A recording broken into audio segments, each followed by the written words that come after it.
예, 저희 교회는 매년 가정의 달 5월이 되면 오이코스를 초대해서 함께 예배를 드리고 있습니다. 이 오이코스라는 말은 가족과 지인을 뜻하는 헬라어입니다. 작년에는 코로나 때문에 함께 예배 드리지 못했습니다. 근데 올해는 영상과 또 현장이라는 두 가지 방법으로 진행하게 되었습니다. 현장에 오신 오이코스 여러분과 또 영상을 보시는 또 우리 오이코스 여러분을 교회를 대표해서 환영의 인사를 전합니다. 저는 오늘 천국과 관련된 이 복된 소식인 복음에 대하여 말씀드리고자 합니다. 천국은 천국, 천당, 극락, 어떤 말이든 괜찮습니다. 이 천국이라는 이 내용은 기독교뿐만 아니라 세계의 다른 많은 종교에서도 말하고 있습니다. 불교의 천국은 우리와 좀 기독교에서 말하는 것과 많이 다릅니다. 그리고 또 이슬람도 그렇고 힌두교도 그렇습니다. 간단하게 좀 말씀을 드려본다면 여러분 그 나무 아미타불 관세음보살 이 말 한번 들어보신 적 있습니까? 저희 집은 예수님을 믿지 않는 집안이었습니다. 그래서 어느 때부터 돌아가신 할머니 입에서 이 말이 중얼중얼 나왔습니다. 그러다가 어느 날 돌아가신 할아버지 입에서도 또 이 말이 나오는 겁니다.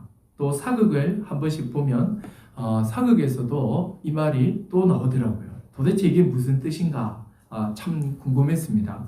이 말은 불교의 천국인 이 극락과 관련된 말입니다. 불교에는 수많은 부처가 있죠.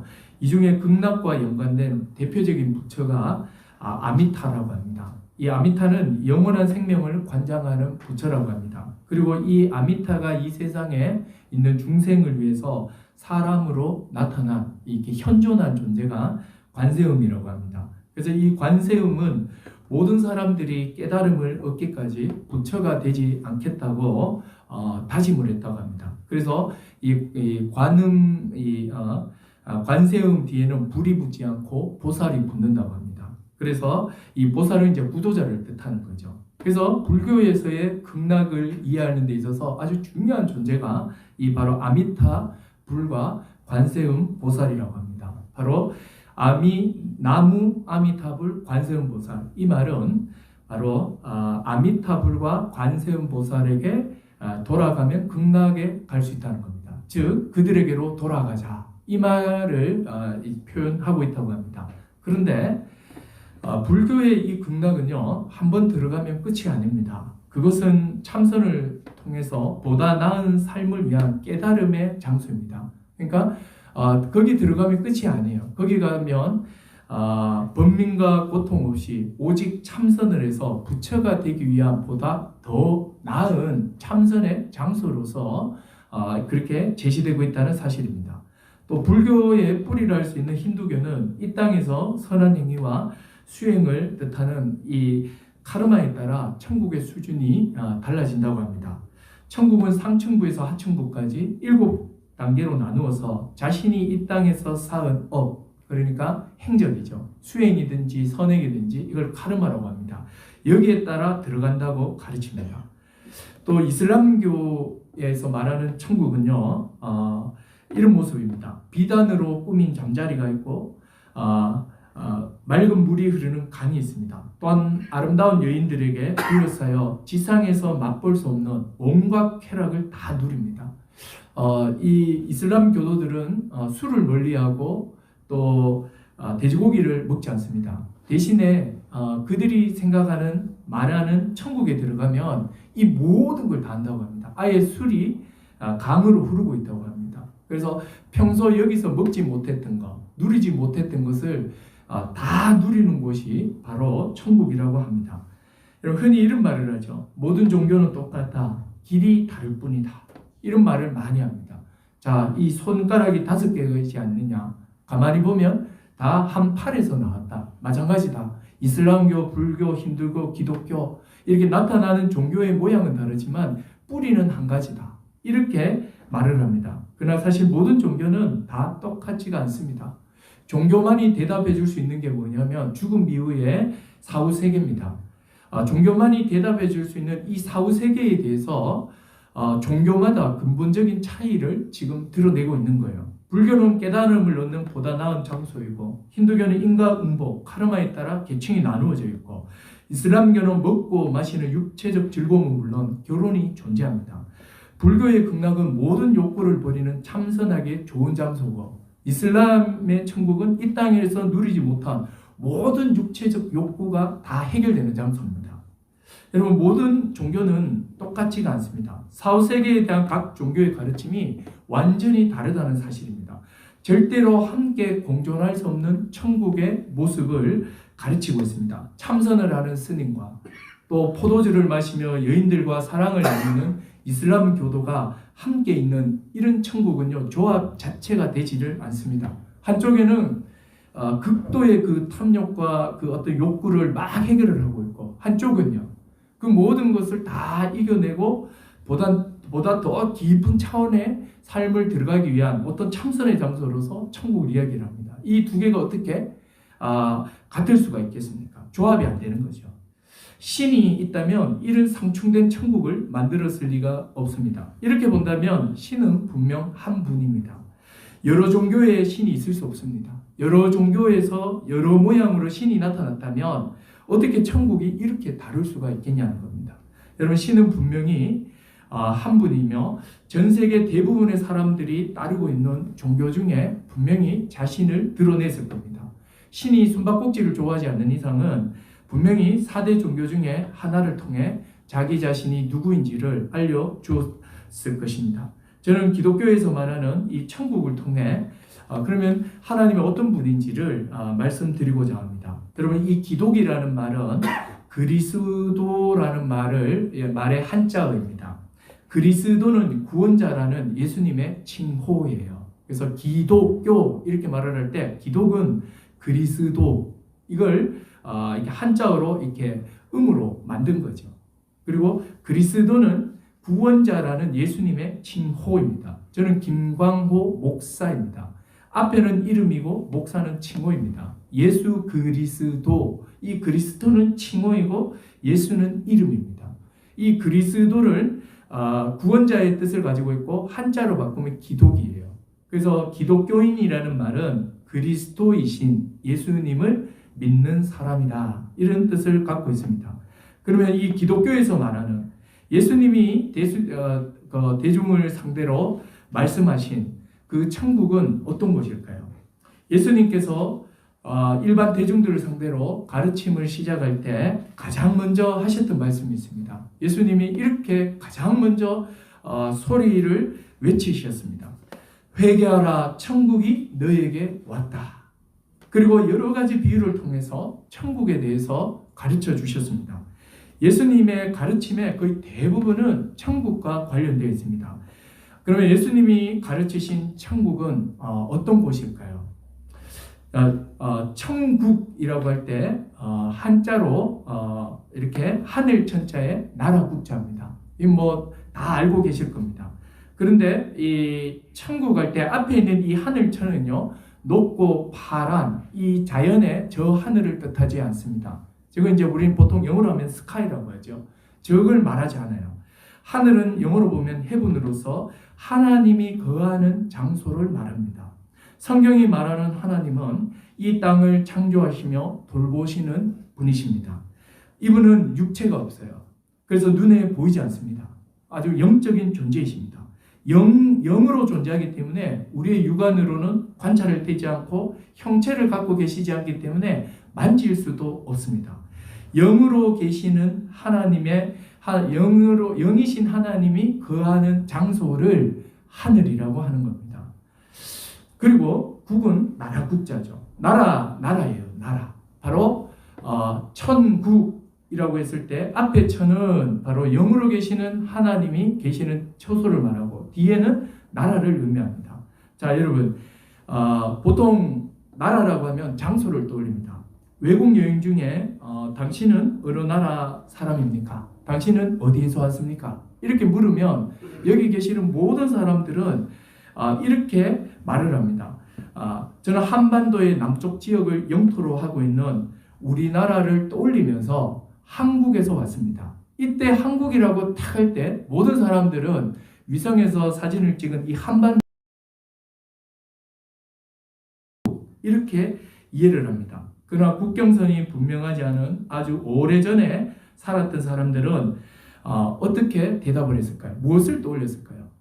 그들은 장소를 떠올리지 않고 자기들 다스리는 왕을 떠올리며 저는 고구려 사람입니다. 저는 율리우스 카이사르를 섬기는 로마 사람입니다.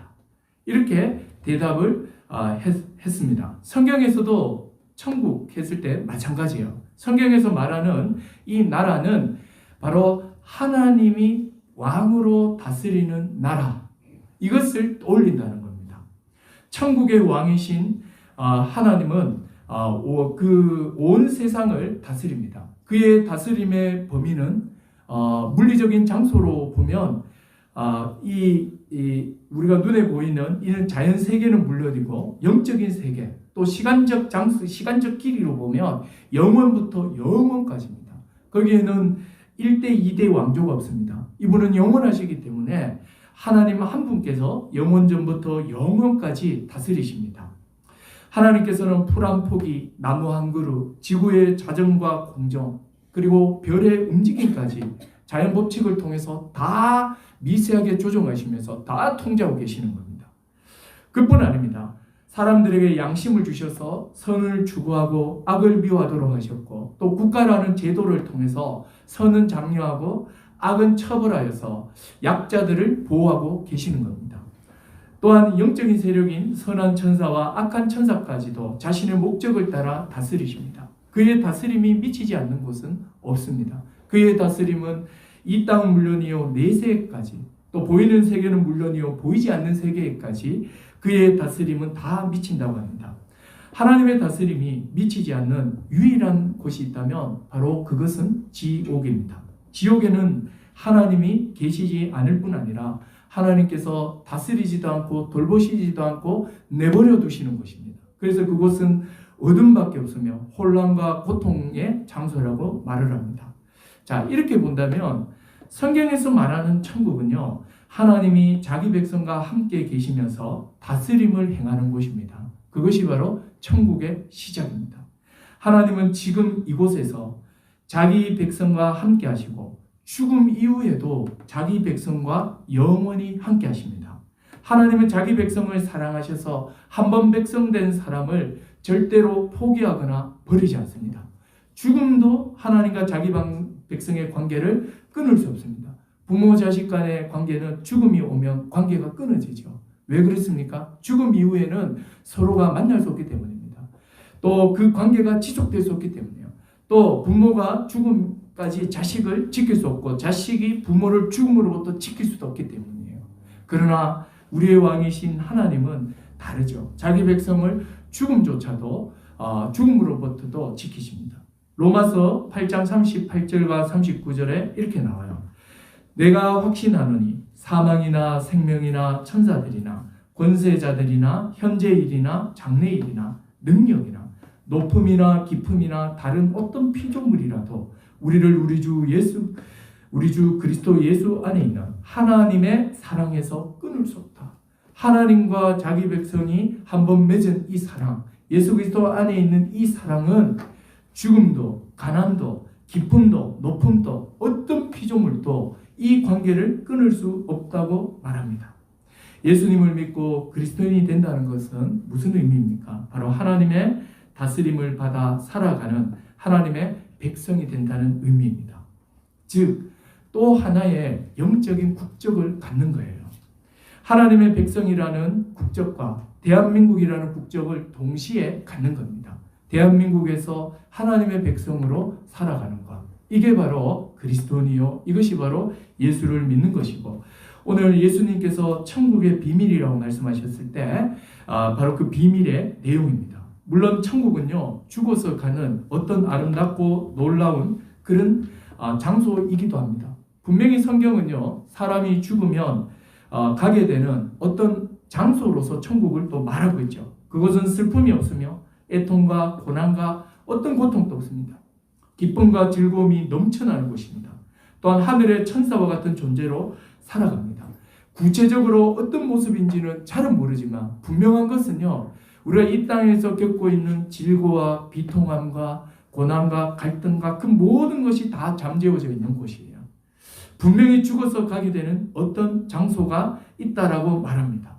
그러나 예수님께서 천국의 비밀이라고 말씀하셨을 때는 죽어서 가게 되는 그 미래적인 그 장소만 있는 것이 아니라 지금 여기에 살아있는 너희들이 지금 먹고 마시며 살아가고 있는 지금 여기 이곳에 바로 천국이 임했다라고 말씀하시는 거예요.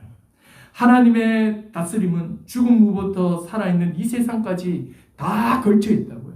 그분은 살아있는 자들도 다스리고 있고 죽은 자들도 다스리고 있는 거예요. 그래서 하나님은 아브라함과 이삭과 야곱의 하나님이다 그랬습니다. 오래전에 죽었던 아브라함과 이삭, 야곱, 그 죽었다고 생각하는 그들조차도 하나님께서 다스리고 계시다는 거예요. 그래서 지금 여기에서 하나님의 다스림이 여전히 시행되고 죽어서도 그의 다스림은 시행됩니다. 그의 다스림은 죽음 이후와 이 죽기 전에 이 세상에까지 지금 미치고 있는 겁니다. 지금 당장 내가 내 인생에 세운 모든 계획과 기준과 또 내 마음대로 하고 싶은 대로 하려고 했다. 또 내 나름대로의 어떤 그런 인생의 어떤 철학, 가치, 기준 그 모든 것들을 부정하고 내가 천국의 기준을 받아들일 때 나는 하나님의 백성이 되고 천국의 삶이 여기서 시작되는 것입니다. 고려가 망하고 이생교에 의해서 조선이 건국이 되었습니다. 이 스토리는 너무도 잘 알 겁니다. 고려의 그 무신정권 100년이 이어오다가 이성계가 나타나서 그 정도전과 함께 고려를 이렇게 패망시키고 조선이라는 나라를 개국했습니다. 성리학의 이상을 실현하는 나라. 그래서 조선은 철저하게 계획된 나라였습니다. 이 성리학의 그 모든 이상을 경국대전이라는 그 법률에 다 이렇게 심어놓고 그리고 이름도 다 성리학의 이상을 다 실현하는 그런 이름으로 문이름부터 시작해서 막 왕이 거하는 궁전이니까 다 이렇게 지었던 거죠. 바로 그때 정몽주와 같이 고려 왕조를 섬기는 문인들이 참 많았습니다. 이들이 조선이 개국을 했지만 그들은 조선의 왕을 인정할 수 없었죠. 그래서 이들이 어디로 가느냐면 두문동으로 다 들어가 버립니다. 그리고 출사를 하지 않습니다. 들어가서 옛 왕조인 고려 왕조를 그리워하면서 끝까지 고려 왕조에 충성을 하면서 죽어갑니다. 그래서 이들은 두문동에 들어가 나오지 않는다 해서 불출, 두문불출이라는 말이 여기에 나오게 되었습니다. 여러분, 이와 같이 하나님의 백성이 된다는 것은 무엇이겠습니까? 바로 내가 이 대한민국이라는 땅에 살아가지만 바로 내가 하나님을 왕으로 인정하고 고백하며 그분의 다스림에 순종하며 살아간다는 겁니다. 물론 고려의 이 문신들처럼 조선을 막 이렇게 막 부정했던 이런 문신들처럼 대한민국을 부정한다는 이야기는 아니에요. 대한민국이라는 땅에 살아가지만 대한민국 그 이상의 다스림과 가르침이 있는 바로 하나님을 왕으로 섬기며 살아가는 것입니다. 하나님은 자기 백성과 공식적으로 언약을 세우고 구체적으로 자신의 다스림의 법을 주셨습니다. 그 법을 보면 하나님이 자기 백성을 어떻게 다스리는지 또 하나님의 백성이 되어서 살아간다는 것이 무엇인지 잘 나와 있습니다. 그 대표적인 것이 바로 십계명입니다. 여러분, 십계명에 보면 너희는 나만 믿어야 된다. 나 외에는 다른 신이 없다라고 말합니다. 나만 하나님이야. 나만이 신이야. 다른 신은 없고 다 사람이 만든 거다. 이 세상에 있는 가장 존귀한 자는 나 외에는 나의 형상대로 지음받은 사람이다. 사람보다 더 귀하고 사람보다 더 중요한 존재는 없다.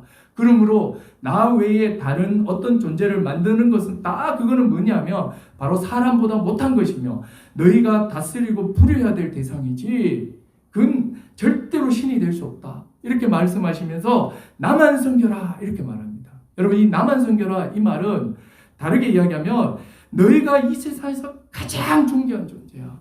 너희보다 더 존귀한 존재는 없다. 나 말고 다른 어떤 존재에게 무릎을 꿇는 것은 있을 수 없다는 거죠. 나 말고 이 세상에 다른 어떤 존재도 너희보다 소중한 존재는 없다는 거예요. 하나님께서는 자신의 형상대로 지음받은 사람을 가장 귀한 존재로 만들었어요. 이 사람이 귀신에게 절을 하고 또 나무에게 절을 하고 또 뭐 이상한 동물에게 절을 하고 또 막 돈을 막 쫓아가고 이건 하나님의 뜻이 아닌 거예요. 정말 예수 안 믿는 사람들은 보면 이사를 할 때도 보면 손이 있는지 없는지를 보는 거예요. 왜 거기에 매여 사느냐는 거예요. 너희는 그 귀신들보다 너희는 이렇게 우상으로 형상화된 그런 존재보다 더 중요한 존재고 내가 너희에게 돈과 자연 모든 피조물을 불이라고 누리라고 줬지 그들에게 매여 살라고 준 적이 없다. 이렇게 말씀하시는 게 바로 나 외에 다른 신이 없다는 거예요. 나만 성결하는 겁니다. 그리고 또 뭐라고 말합니까? 하나님께서는 자신을 형상화하지 말라고 그랬어요. 여러분 참 교회는 희한하죠. 교회는 보면 이게 없어요. 형상이 없어요. 제가 한 번씩 울산을 가면 깜짝깜짝 놀라요. 울산이 좀 이렇게 잘 사는 도시라서 그런지 모르는데 막 차를 타고 가다 보면 빌딩인데요.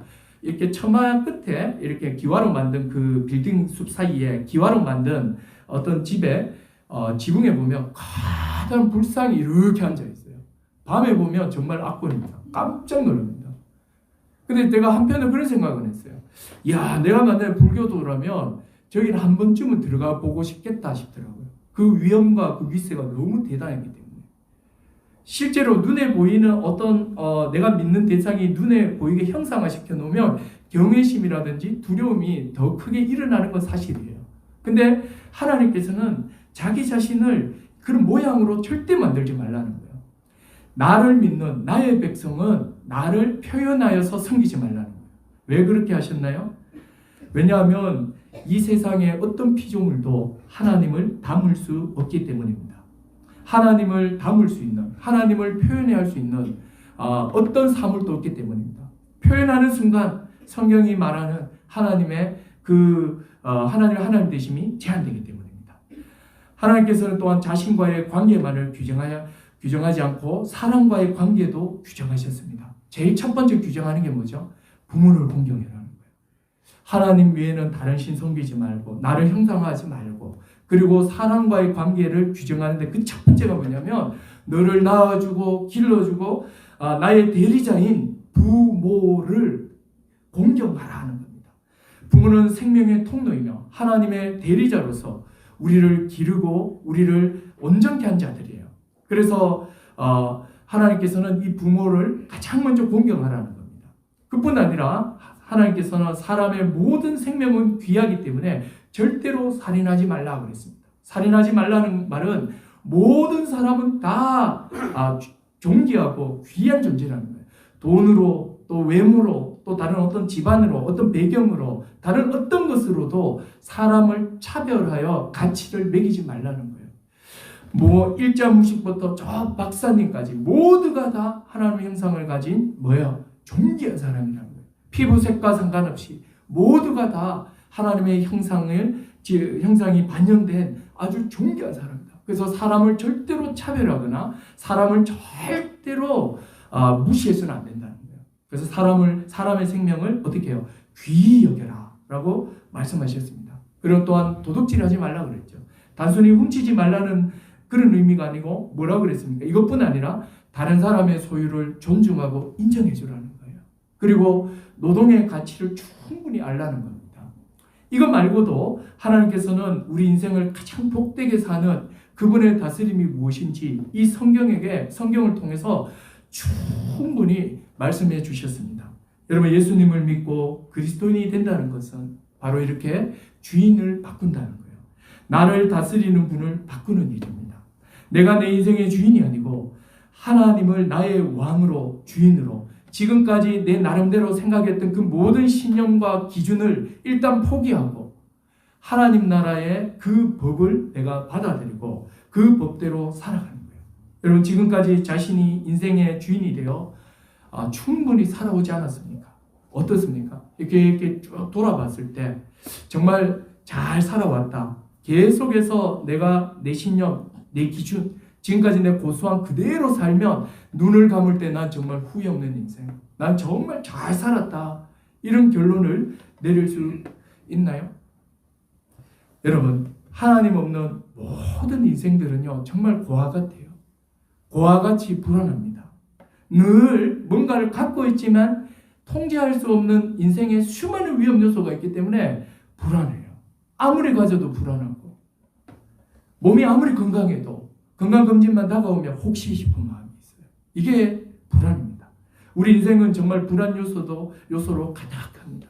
아이 어른 할 것 없이 모든 사람들이 불안함을 안고 살아갑니다. 초등학생은 초등학생대로 내가 내일 누구랑 앉을까? 누구랑 밥을 먹을까? 이게 얼마나 큰 문제인지 몰라요.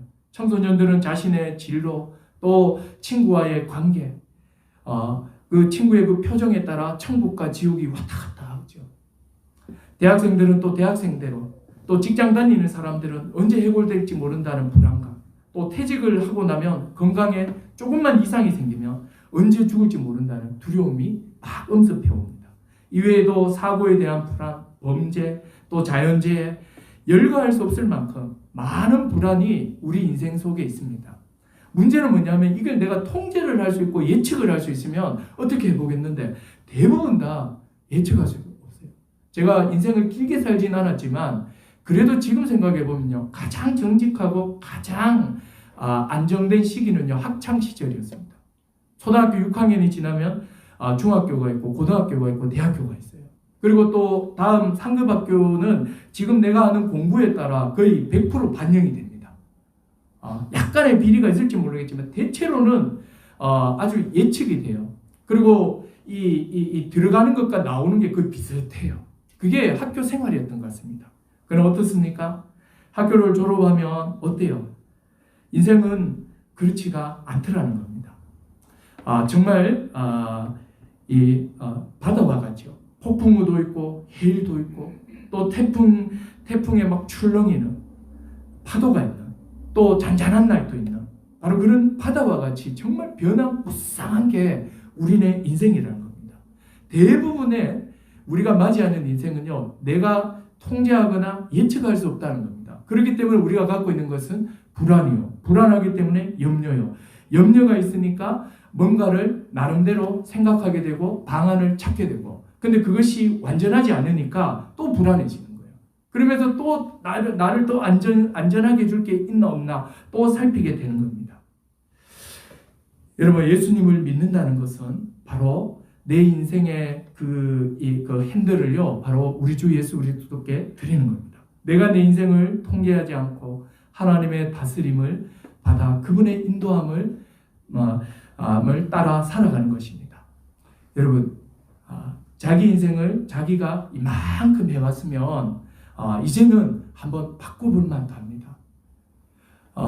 남은 그 인생이 어떻게 될지 예수님께서 오늘 4장 20절에 이렇게 말씀하죠. 좋은 땅에 뿌려졌다는 것은 곧 말씀을 듣고 받아 30배, 60배, 100배의 결실을 하는 자다. 말씀을 듣고 받아들여 하나님의 백성이 된 사람은 그 인생이 30배, 60배, 100배의 결실을 맺게 된다, 이렇게 말합니다. 지금 이게 죽어서가 아니에요. 지금 여기서 바로 전혀 다른 삶의 질을 갖게 되는 겁니다. 결실을 맺는 것은 풍성한 열매를 얻는 삶으로서 부족함이 없는 삶입니다. 물질적인 것뿐 아니라 정말 후회가 없고 불안이 어느 정도 정복된 삶이에요. 예수님이 말씀하신 천국의 비밀의 핵심은 바로 여기 있는 거예요.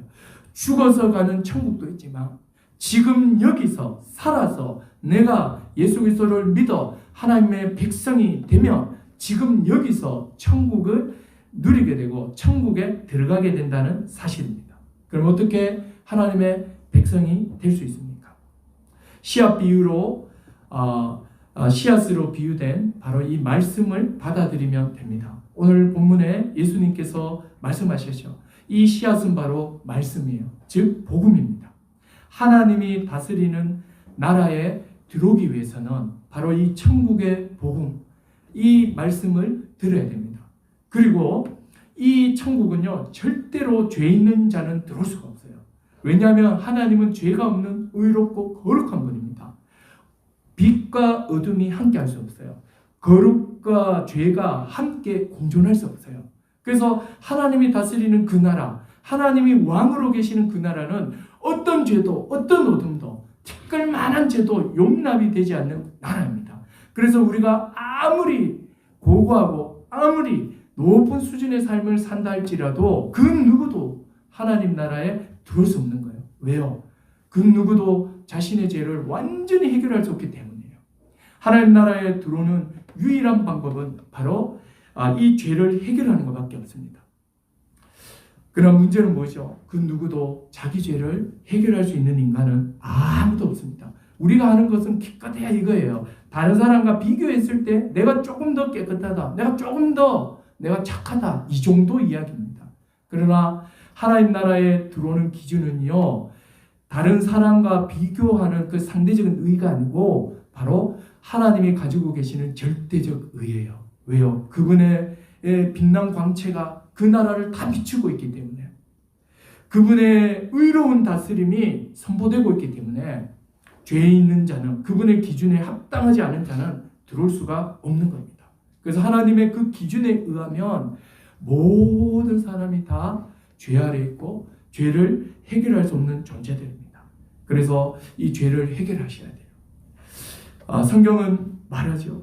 태어나면서부터 사람은 죄 가운데 태어나고 또 죄를 범하시다가 그리고 그 죄에 대한 하나님의 진노를 받아 영원한 죽음 가운데 들어간다. 이것이 성경의 가르침입니다.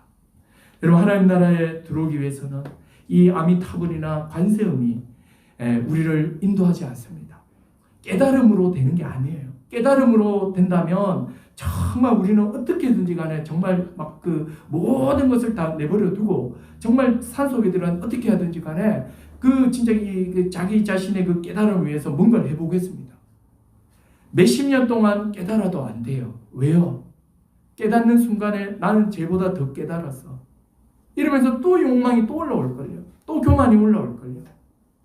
하여튼 여러분, 예수 그리스도를 오직 믿음으로 죄를 해결할 수 있습니다. 예수 그리스도께서 우리 죄값을 치르기 위해서 사람의 모양으로 이 땅에 오셨고 우리가 받아야 될 모든 죄에 대한 하나님의 그 진노를 그리스도가 다 치러 주셨습니다. 그래서 이 예수를 믿을 때 하나님께서는 우리와 그리스도를 연합을 시키셔서 그리스도 안에 가하신 그 형벌이 우리에게 가한 것으로 간주해 주시고 우리의 죄를 해결하셨습니다. 이것을 대속적 죽음이라고 합니다. 예수 그리스도의 이 대속적 죽음만이 우리의 죄를 해결할 수 있습니다. 바로 이 복음, 예수 그리스도가 우리의 죄를 위하여 죽으셨다는 사실을 믿을 때 바로 죄가 해결되고 하나님 나라 백성이 되는 겁니다. 이렇게 하나님 나라의 백성이 된 자는 그 삶이 30배, 60배, 100배의 열매 맺는 삶을 산다고 말합니다. 오늘 저희 설교가 마지막인 분에게는 정말 저 유라교회 저 목사님의 설교는 내 생에 이제 오늘이 마지막이다. 이렇게 마음을 먹으신 분이 있다면 정말 이렇게 고백을 하십시오. 자기가 죄인임을 고백하세요. 그리고 이제는 내가 내 인생의 주인이 되지 않겠습니다. 내 죄를 대신해서 죽으신 예수님을 믿어 이제는 내가 주인을 바꿔서 하나님의 백성이 되어 하나님의 말씀을 따라 한번 살아보겠습니다. 이렇게 고백을 하십시오. 만약 계속해서 이 복음을 듣기를 원하는 분이 있다면 복음을 더 들려달라고 지인들에게 요청을 하십시오. 이거 말고도 성경을 통해서 하나님이 누구신지 얼마나 많은 이야기를 하고 있는지 모릅니다. 여러분, 지금 여기에 하나님의 나라 천국이 시작되었습니다. 천국의 이 복음, 예수 그리스도께서 천국에 들어올 수 있는 길을 활짝 열어놓으셨어요. 내가 내 스스로 죄를 해결할 수 없는데 그리스도께서 십자가에 죽으심으로 죄를 해결해 놓으셨습니다. 이 사실을 믿기만 하면 지난날 내가 어떤 삶을 살았든지 상관이 없습니다. 누구든지 그리스도를 믿으면 그리스도를 통하여 죄 사함을 받고 하나님의 백성이 되어 전혀 새로운 삶을 살게 됩니다.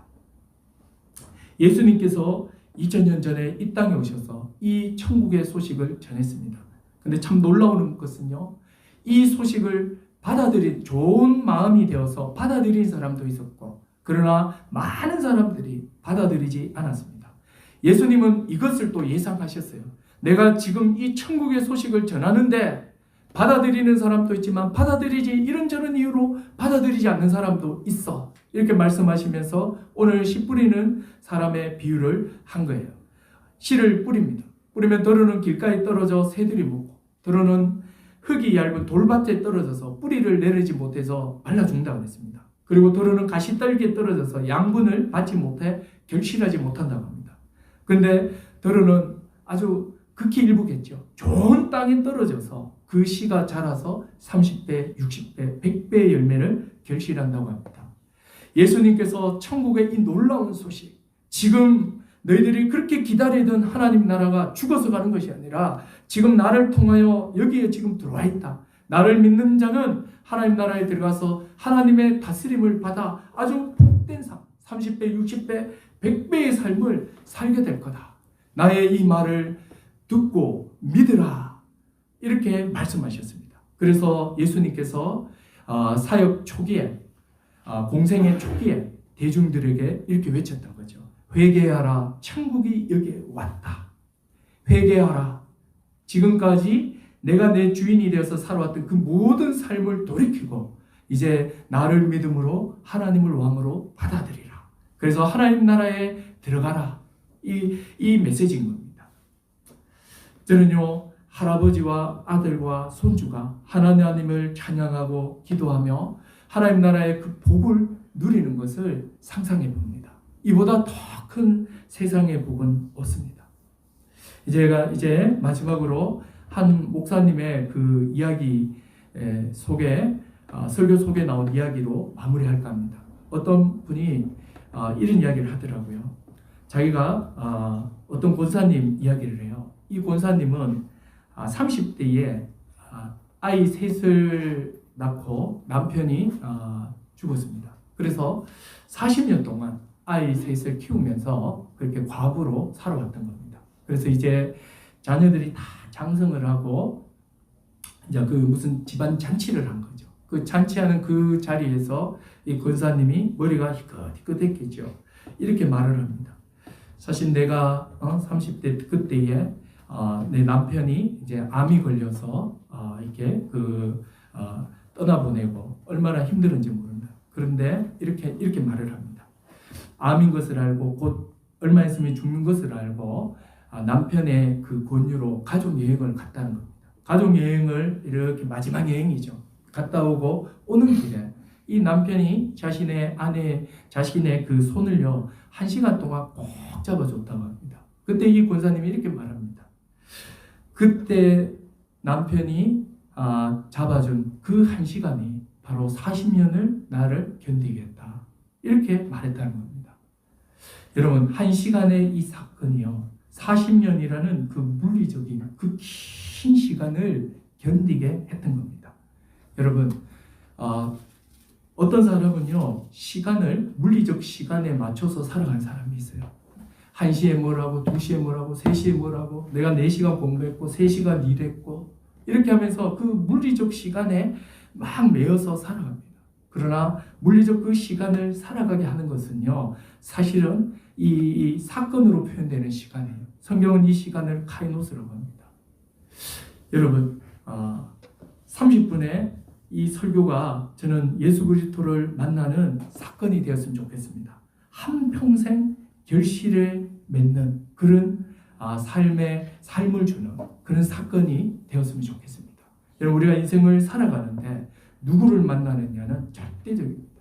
빈 라덴은요, 어린 그 테러리스트 그 빈 라덴은 어린 아이들을 이렇게 입양처럼 해가지고 어릴 때부터 세뇌 교육을 시켜서 테러리스트로 만들었습니다.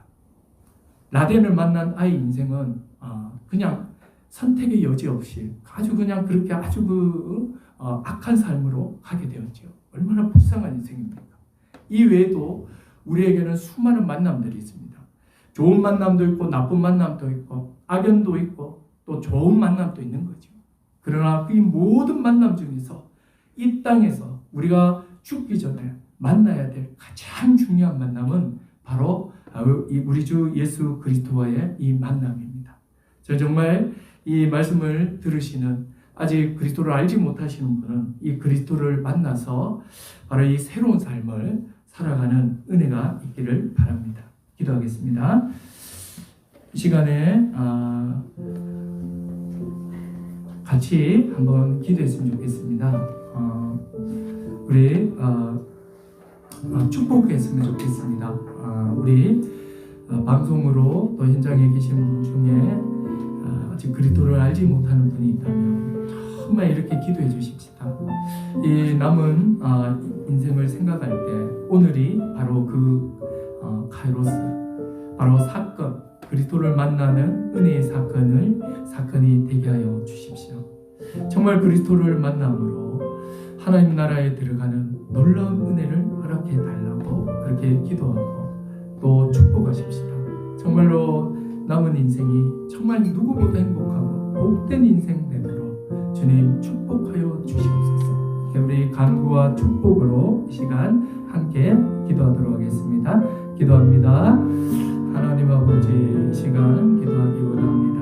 아버지 하나님, 우리에게 이렇게 귀한 만남을 허락해 주시니 감사합니다. 이 만남을 통하여서 우리가 정말 그리스도가 누구인지를 아는 그리스도를 믿음으로 말미암아 하나님 나라에 들어가 그분의 백성, 그분의 다스림을 받는 놀라운 은혜가 있게 하여 주십시오. 남은 여생이 참으로 누구보다 복되고 의미 있고 풍성한 삶이 되게 하여 주시옵소서. 그리스도와의 이 만남이야말로 이 우리 인생의 가장 중요한 만남이오니 주여 이 만남을 허락하여 주시옵소서.